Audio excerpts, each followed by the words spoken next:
Hello everyone, and welcome back to Snoopy and Peanuts, the podcast that takes you to the heart of the world created by Charles Schulz, a universe of paper and ink that still speaks with a clear and powerful voice to readers of all ages.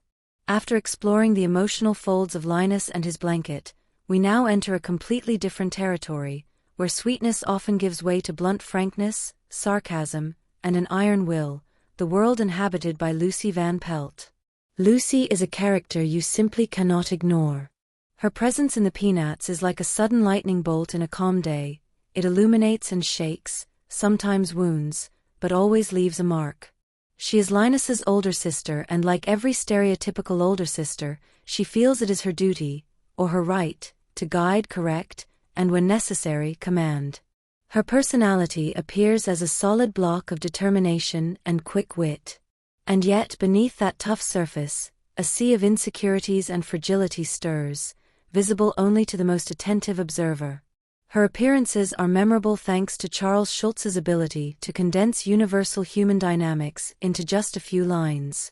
Lucy is the queen of the sharp remark, the merciless observation, that kind of sarcasm that is never gratuitous.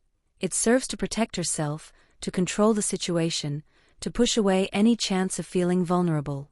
The most famous example is the scene, repeated over the years with almost liturgical rituality, in which Lucy pulls away the football from a running Charlie Brown. It's an act that seems purely cruel, yet it reveals far more than it appears. On one hand, it's a display of the power she feels she has over others. On the other, it's a way to maintain control over a situation in which, unconsciously, she fears losing something of herself. But Lucy is not just the one who takes away the ball. There is her famous psychiatric help booth, 5 cents a session, one of Schulz's most brilliant inventions.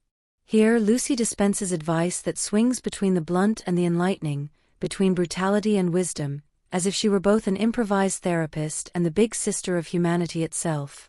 Sometimes she reduces problems to disarming trivialities, other times she strikes right at the core with surgical precision. This alternation between cruelty and insight reveals a character who understands human nature more than she's willing to admit. Her relationship with Linus is one of the most powerful keys to understanding her. Linus embodies calm, reflection, and an almost philosophical sensitivity. Lucy, by contrast, embodies action, command, and the need to impose herself. But within their often noisy theatrical clashes lies a genuine sibling bond. Lucy mocks Linus for his security blanket, yet she's quick to defend him if someone else targets him. It's a dynamic many recognize from their own lives, affection expressed even through conflict, protection disguised as severity. With Charlie Brown, the bond is even more complex.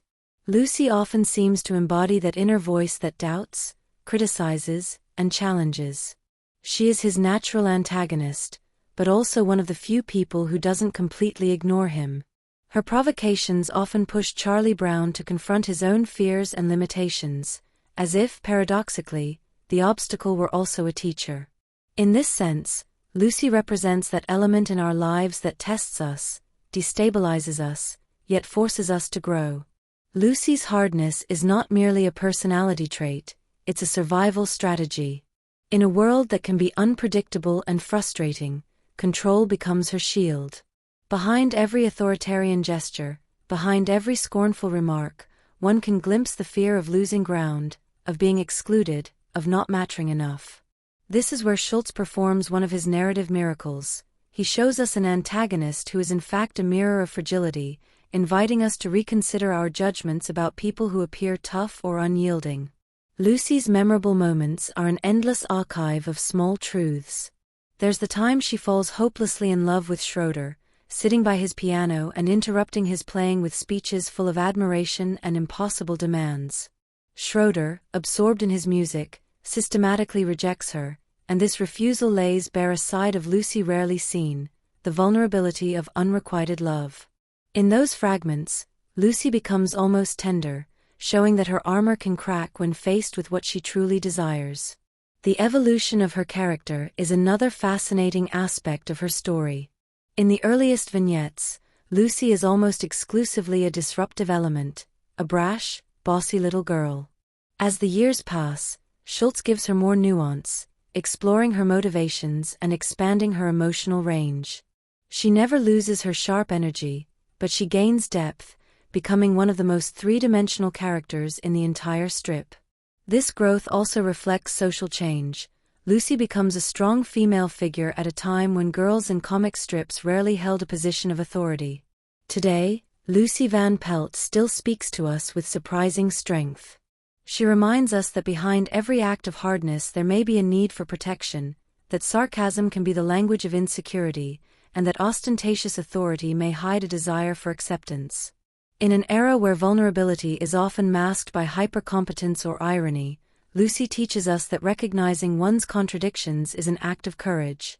Thinking about Lucy also means thinking about the people we know. How many Luces do we encounter in our daily lives? Friends, colleagues, family members who seem inaccessible but are actually just trying to protect the most delicate part of themselves. And how many times do we wear that armor ourselves? The lesson Lucy leaves us is clear. Don't stop at the surface, look deeper, understand that behind a difficult personality there is often a story of fears and hopes. Lucy's most iconic moments remain unforgettable, and every time we revisit them we discover a new detail, an expression, a shade in the dialogue, a gesture betraying something unsaid. Schulz gave her a voice that still resonates today and will continue to do so as long as there are people trying to reconcile strength and fragility. Thank you so much for listening until the end. We look forward to taking you on another journey into the heart of the Peanuts, here on Snoopy and Peanuts.